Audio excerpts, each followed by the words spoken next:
dua? 7. 7. Bismillahirrahmanirrahim. Qala ma'alif sallallahu alaihi wasallam. Bab yang ke-10 menyatakan kecelaan terperdaya. Kata Imam Al-Ghazali rahimahullah ta'ala hargaan, "I'lam anna al-ghurura azharu asbabil halak." Ketahui olehmu bahawasanya terperdaya itu iaitulah terlebih nyata bagi segala sebab yang membinasakan manusia. Manusia terjerumus dalam al-halak, mana kebinasaan. Berpunca dia apa? Kalau gurur, tipu daya. Dia terpedaya dengan musuh yang dekat, syaitan, al-nafs, al-dunia dan sebagainya. Ada pun hakikat gurur, mana tipu daya, ia telah menyangka seseorang itu akan sesuatu pada zahirnya itu kebajikan, padahal hakikatnya menyalahi akan sangkaan. Itu mana tertipu, mana sangkaan dia tak tepat. Disangkakan begitu, tiba-tiba jadi begitu. Disangkakan baik, rupanya sebaliknya.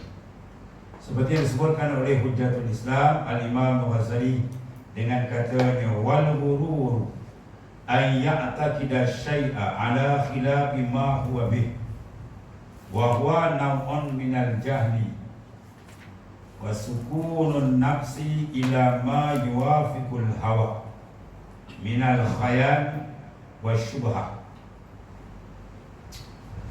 Dan makna gurur, mana tipu daya, yang menyebabkan manusia itu tidak jumpa jalan makrifat kepada Allah Ta'ala, dan dia tidak sampai ke hadrat Tuhan dengan sebenarnya. Bahawa mengiktikad seseorang, mana dia berpegang akan suatu atas kesalahan dengan hakikat. Maknanya pegangan dia tak kena dengan yang sebenar. Yang mengiktikadkan seorang akan suatu kebajikan yang pada hakikatnya jahat. Pada zahir dia iktikad, dia buat apa? Ibadat, zikir, Al-Quran, belajar, mengajar. Bila hakikatnya maksiat. Sebab tu ada sembahyang, ya, ada puasa maksiat, ada sembahyang maksiat, ada mengajar maksiat. Sebab apa? Diwujudil afat, ada penyakit dalaman. Dia buat tak kena ikhlas, dia maksiat. Ya, dia mengajar riak, dia belajar riak, habis gitu. Apa saja ibadat. Riak ni satu daripada penyakit yang sangat digeruni oleh baginda sallallahu alaihi wasallam kena pada umat. Akhafu ala ummati asyirkul asghar wa huwa riya. Benda yang paling aku bimbang kena pada umatku ialah syirik yang kecil, yang telah riya. Jadi benda ni berlaku tiap-tiap amalan. Bila kita beramal ni, tak kira amal dalam bentuk apa sekalipun, sikit, kecil, besar, dia mesti datang. Hakikatnya apa tu? Ialah ujian daripada Allah Ta'ala. Kalau nak test kita maknanya betul tidak ada dengan Tuhan, maka dia tembak dalam kalbi itu macam-macam bisikan. Orang tu pandang kau ni hebat, ya, tunjuk kat dia, payah nak cium orang, macam-macam lah dia tunjuk. Sebab apa tu? Sebab hati tak kenal Tuhan. Kalau orang dah kenal Allah Ta'ala, hati kita akan berpusing kepada makhluk. Sebab kelazatan menghadap Allah Ta'ala tidak ada tolok banding. Ya, kalau dia dapat kelazatan dengan Tuhan, yang lain semua tawau. Bermakna kalau lain masih sedap, bermakna dia belum dapat lazat dengan Allah Ta'ala. Ya, dan siapa yang tak dapat lazat dengan Tuhan, maka menderitalah hidupnya sepanjang hayat. Menderita. Sebab apa? Dia mencari kejar benda yang tak ada hakikat, burung. Ya, mencari benda yang tak ada hakikat. Berhadap pada makhluk akan hilang. Berhadap pada harta akan habis. Berhadap pangkat habis. Kan? Dulu kau main lagi, kumpul harta, hebat ini. Alaskan dan anak nazak orang pun lagi kali itu. Bukan? Waktu lari, bini pula lari kali itu. Macam cerita ni. Dia lombok macam-macam. Itulah dunia. Betul Quran itu, "Mal hayatud dunya illa mata'ul ghurur." Tidak ada kehidupan dunia melainkan mata' benda ghurur yang menipu daya manusia. Kes dunia manusia jadi jauh dengan Tuhan. Kes dunia manusia sanggup bergaduh, perang dunia begitu. Kes dunia akhir paling buat manusia keluar dari agama Allah. Ayat dalam hadis sahih itu, yabi'u dinahu bi'aradin minad dunia, dijualkan agama ini kenakan harga dunia yang tidak ada nilai di sisi Allah. Pangkat, jawatan, nama, yang macam-macam. Dan semua bentuk tipu daya yang besar. yakni mengiktikadkan seorang akan suatu kebajikan yang pada hakikatnya jahat. Mana pada zahirnya cantik, tapi dalamnya kuduh, kan? Macam dunia raya sebab Islam era kan, rupa perempuan yang cantik, rupa dia bersolek. Bila buat asal, orang menggerun tengok. Bila dia bersolek buat macam anak dara, rupanya perempuan tua lah, kan? Itulah maksud umur 100 tahun, bersolek macam orang muda.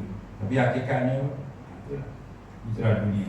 Ya, nampak cantik, padahal banyak tertipu manusia, banyak terlalai manusia jadi rosak.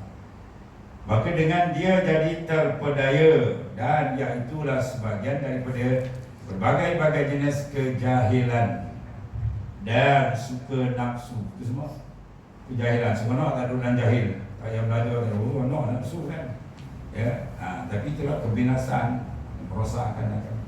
Dan suka nafsu kepada sesuatu yang muafakat sesuai akan yang disukai daripada khayal dan syubhat. Ya, nafsu ni suka kepada benda-benda yang boleh menjauhkan daripada Ta'ala, mungkar, maksiat, kelalaian. Ya, dan lebih tebuk lagi apa? Dia masuk dalam ibadat dia lain. Maksud dunia kan nafsu kalau dia tipu dalam bentuk maksiat senang, dia minum arak, berjudi, dia pun tahu. Tapi kalau dia masuk dalam taat, ini baik. Dia masuk dalam ibadat itu baik, kita tak perasan. Zahir nampak bagus, buku dalam sudah dan sudah rosak. Sebab apa? Kalbi dia belum betul menghadap Tuhan. Dia apa-apa pun selamat dia bila kalbi tawajuh menghadap tepat kepada Allah Ta'ala. Lepas tu dia perlu zikir dengan sungguh-sungguh, dengan ada pemantauan, supaya dia tahu kedudukan kalbi dia di mana, dia menghadap tu atau tidak. Sebab ilmu tasawuf ilmu sangat penting. Dan terus kepentingan ini disusuli dengan tindakan dan amalan riyadhah wal mujahadah. Boleh akan dapat rasa yang hebat antara dia dengan Tuhannya. Ada pun ghurur, mana tipu daya, iaitu yang ditegak oleh syarak. Sebagaimana firman Allah Ta'ala, fala taghurrannakumul hayatud dunya wala yaghurrannakum billahi al-gharur. Dan jangan memperdayakan akan kamu. La termanggil la nahi, mana jangan, larangan, jangan, mana haram maksudnya. Jangan sampai kamu jadi kamu terpedaya akan kamu oleh kehidupan di dalam dunia. Banyak orang terpedaya kan, dengan sebab dunia dia tak kenal Tuhan, dengan sebab dunia dia melambatkan ibadah, dengan sebab dunia dia khayal, dengan sebab dunia dia berani melawan perintah Tuhan, dan macam-macam lagi lah. Dan jangan memperdaya akan kamu dengan Allah Ta'ala oleh penipu yang syaitan yang memperdaya. Ini masuk dalam ibadat. Berapa roh ni masuk? 7. Ya, masa disebut dalam Minhajul Abidin tasniful akhir, karangan akhir. Ya, 7 cara dia masuk. Dia masuk seorang, dia blok, dia cocok, dia jangan buat ibadat. Dia blok, kawan tu lawan, boleh buat ibadat. Dan cuba ibadat pula tak kena masa. Ya, kawan dia tak boleh. Ibadat dia kena ada ikut cara dia, buat gini. Macam dia macam anjing yang hendak mengambil sisa makanan tulang di bawah rumah seorang yang baru lepas buat penui. Dulu biasa buat penui, dia sembelih lembu kan. Jadi tulang-tulang sanggup bawa rumah, dia punya bau tu buat. Anjing dia datang nak ambil. Dia nak ambil je, orang pun perasan malau dia lari. Dia lari terus tu. Dah sekerat dia pusing balik, dia masuk celah sana dapur. Kalau dia dapur sudah sempuap masuk. Jadi Imam Ghazali kira 7 lorong dia masuk. Sini tak boleh, sini. Last kali, ini memang kuat orang ni, dia kata ni, payah tu nak membangun dia. Last kali, dia kata, kau buat ibadat betul-betul, ikhlaskan ibadat kau. Jangan ada niat yang tak baik. Dia ujuk. Kat mana dia usaha tu? Namun kau akan dikenang orang bila kau mati. Habis kelopok. Misalnya orang Melayu pakai kan, harimau mati meninggalkan belang, manusia mati meninggalkan. Nah, habis dah.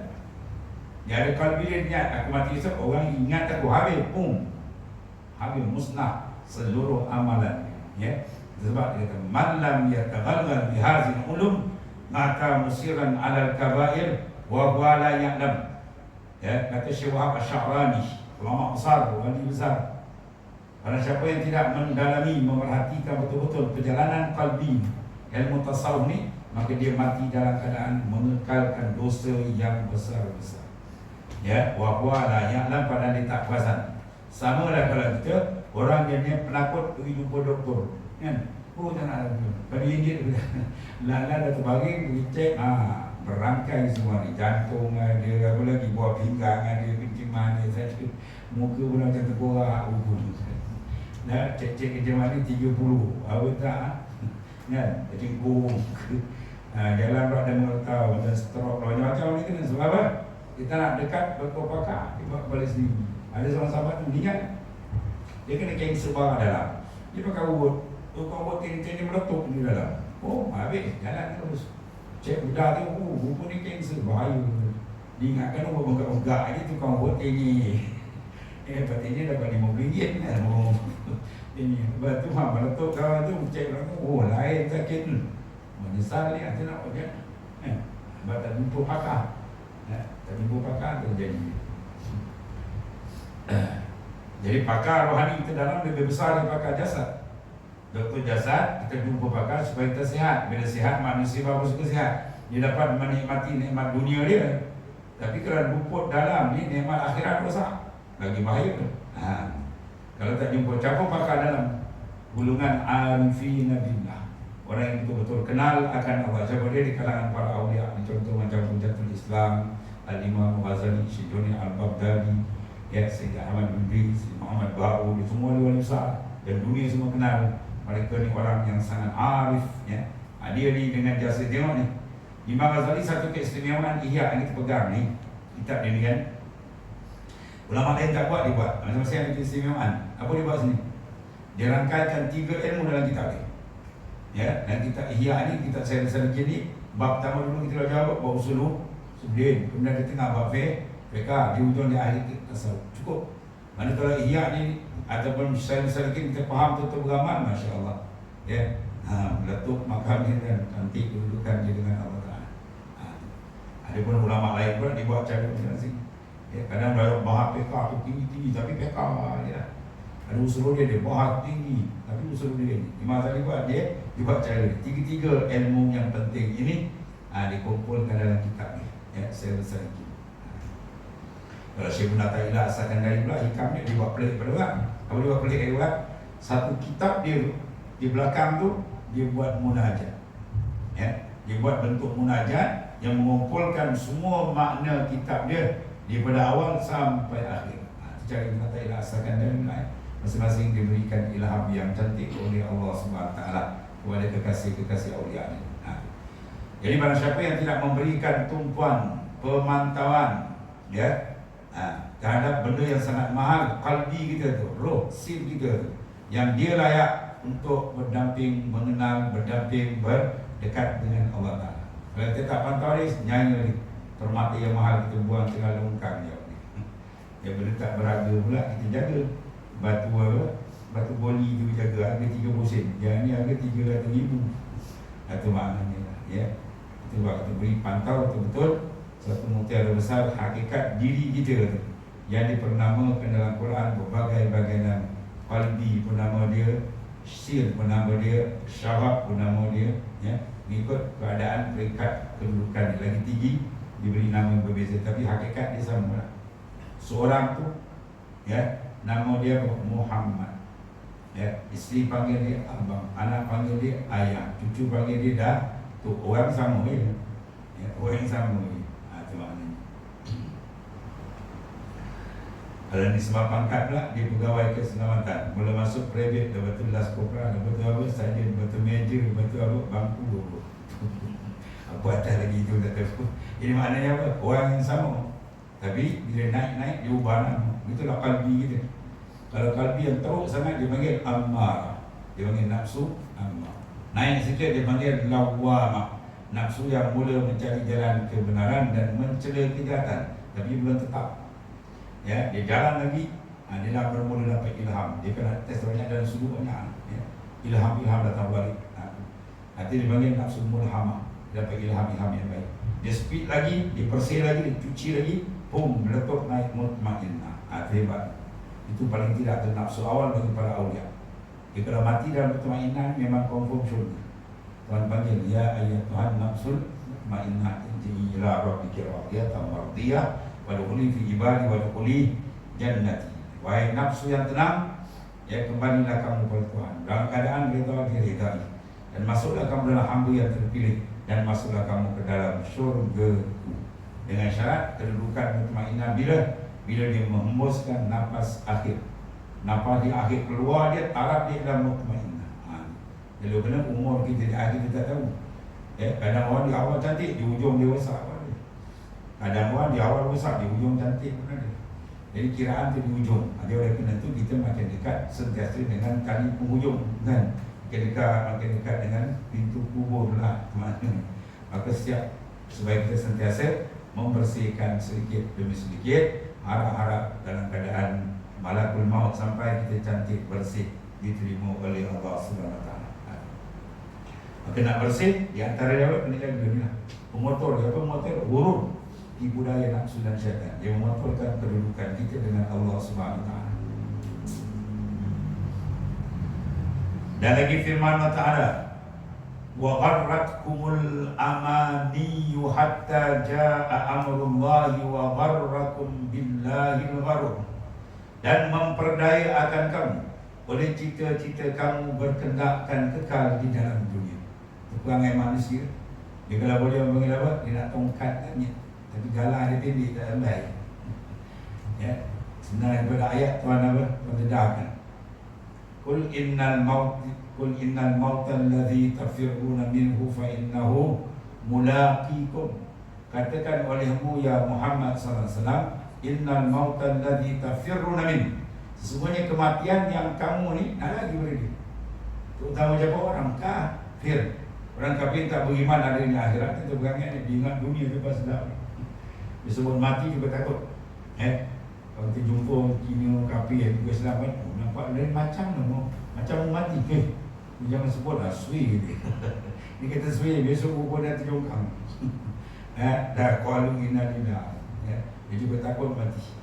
Orang beriman wali-wali ubar rindu kematian. Minta jangan. Jangan minta mati, orang mati ke jangan. Tapi rindu.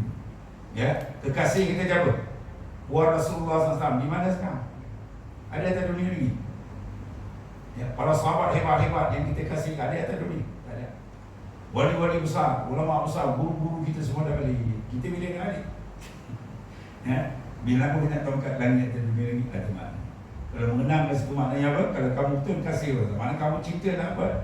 Cuma umur kita panjang, kita jangan minta padam. Sebab apa? Itu ruang untuk kita memperkasakan amal dan soleh termasuk. Pernah sahabat agak dirasa ada masalah kata, ya Rasulullah, doa saya mati. Saya kata jangan. Saya kata ambil doa, baca doa. Apa doa dia? Allahumma ahyini maka natil mamatu khairan li wa amitni maka natil mamatu khairan. Allahumma ahyini maka natil hayat khairan li. Ya Allah, hidupkan aku selama hidup terbaik bagi. Wa amitni, dan matikan aku maka natil mamati khairan li, selama mati itu baik bagi aku. Maksudnya kalau hidup pun baik, kalau mati pun baik. Baik maksud apa? Diterima oleh Allah. Bukan baik di sisi pandangan ahli dunia kan. Di dunia dapat kumpul dunia rasa baik. Mana baik yang sebenar di sisi Allah Ta'ala. Ada satu sahabat, mana kita doa tu cara bertaklid, bergantung. Kalau baik mati. Kalau baik hidup, sambung hidup. Dan benar sahabat, satu lagi sahabat macam tu juga, dia minta doa macam tu. Maka Rasulullah ajarkan doa ni yang selalu kita baca. Doa ni dipanggil apa? Ibu segala doa, yang tak pernah ditinggalkan oleh Al-Imam Syafi'i, imam kita. Apa dia? Rabbana atina fid dunya hasanah wa fil akhirati hasanah wa qina azabannar. Cukup. Ya Allah, beri kami di dunia kebaikan, di akhirat kebaikan, kemudian tak kena azab neraka. Cukup tak? Kau nak lagi dunia selamat, akhirat selamat, kita kena cukup. Kalau baca doa makhluk baca tu je. Rabbana atina. Malah mana aku nak itu betul baca doa sebenarnya dah. Macam ni. Itu tanya dia nak selamat dunia tak dari dalam tu. Ya, lebih biasanya orang Melayu kita kalau baca doa tu atau betul tu. Ya, kalau baca sama lagi dia orang jadi banyak nak doa gitu. Habis. Dan lagi sabda Rasulullah sallallahu alaihi wasallam, habbaza naumul aqyas wa fitruhu kaifa yaqbaluna syahral hamqa au ijtihadahu wala misqal zarratin min sahibit taqwa wa yaqinin khairun min mil'il ard minal muqtadin. Terlebih baik dan terlebih nikmat tidur orang yang mempunyai akal, dan terlebih baik dan terlebih nikmat berbuka mereka itu, tetapi merugikan mereka itu akan penjagaan orang yang kurang akal di dalam berbuat ibadat dan di dalam bersungguh-sungguh mereka itu di dalam berbuat ibadat. Dan demi Allah, setimbang semut yang kecil daripada ibadah, orang yang takut akan Allah Ta'ala dan orang yang yakin akan makrifat Allah Ta'ala itu terlebih baik dari sepenuh bumi ibadat orang yang terpedaya.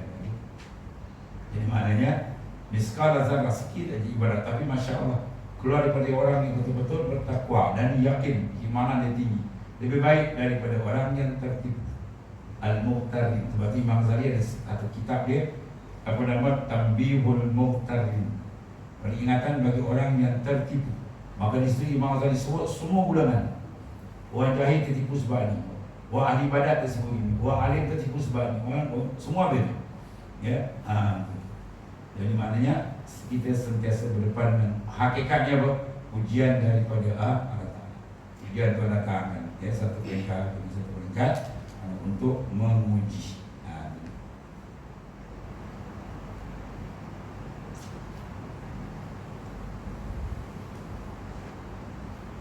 Dan barang siapa mengiktikadkan akan dirinya itu atas kebajikan, maka adalah ia orang yang terpedaya.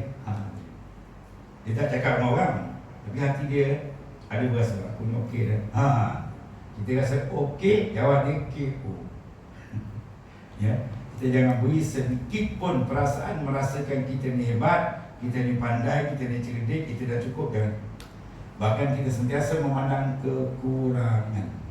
Orang yang memandang kekurangan diri dia, pertama orang yang disayangi oleh Allah Ta'ala, dikasihi oleh Rasulullah SAW, dan dia masuk golongan mukhtar yang dipilih.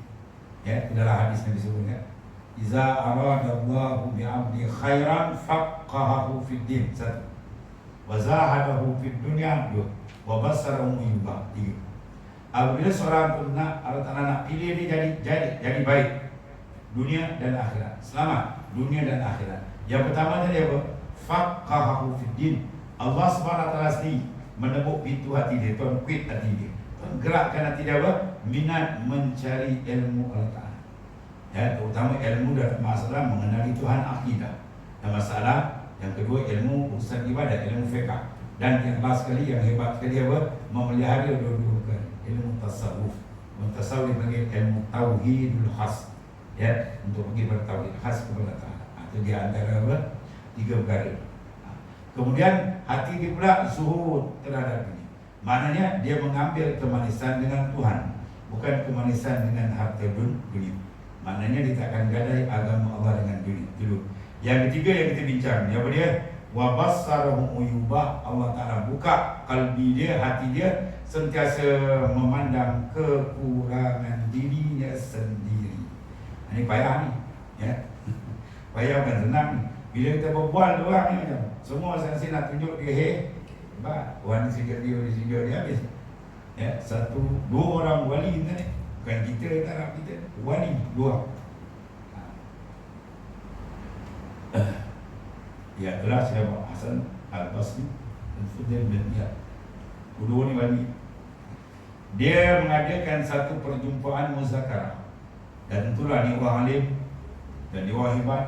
Ya, berbincang tu Masya Allah, hebat-hebatnya. Ya, masih mengeluarkan dalil nas Quran, ya, hujah daripada hadis-hadis Rasulullah SAW, ya, kalam-kalam ulama kita macam-macam. Habis saja dia berusaha, salah seorang daripada ini mengatakan, Alhamdulillah, inilah majlis yang sangat hebat, yang cukup saya seronok. Seorang lagi kata apa? Tidak. Kata banyak kawan, tidak. Majlis ini yang paling aku takut. Ya, dia kata di masa, kenapa dia? Tidakkah masa kau berbahas kau pasal tak? Kau keluarkan ayat Quran, hadis Nabi, dan aku pun sedemikian juga. Tak pasal kita telah dihinggapi penyakit riak. Pasal nak? Masya Allah, dia kata betul-betul. Akhirnya apa? Babakaya, dua-dua menangis. Ya, wali-wali ni cepat sedar. Bukan wali tak ada silap, tapi makna dia silap. Dia macam tak silap, cepat dia basuh. Jadi sikit dia sepuk, dia basuh. Cepat-cepat dia basuh balik. Akhirnya dua-dua menangis. Masa pertama ulama dia, alim lagi, wali lagi, bukan jalan-jalan pun terkena. Ya, licik tak licik ni, syaitan nak suruh main. Itu dia masuk. Jadi kerosakan dalam ibadat yang masukkan. Ya, kalau dalam maksiat, dia pun tahu yang dia maksiat, buat maksiat. Di dalam benda macam ni, apa yang tengok tu.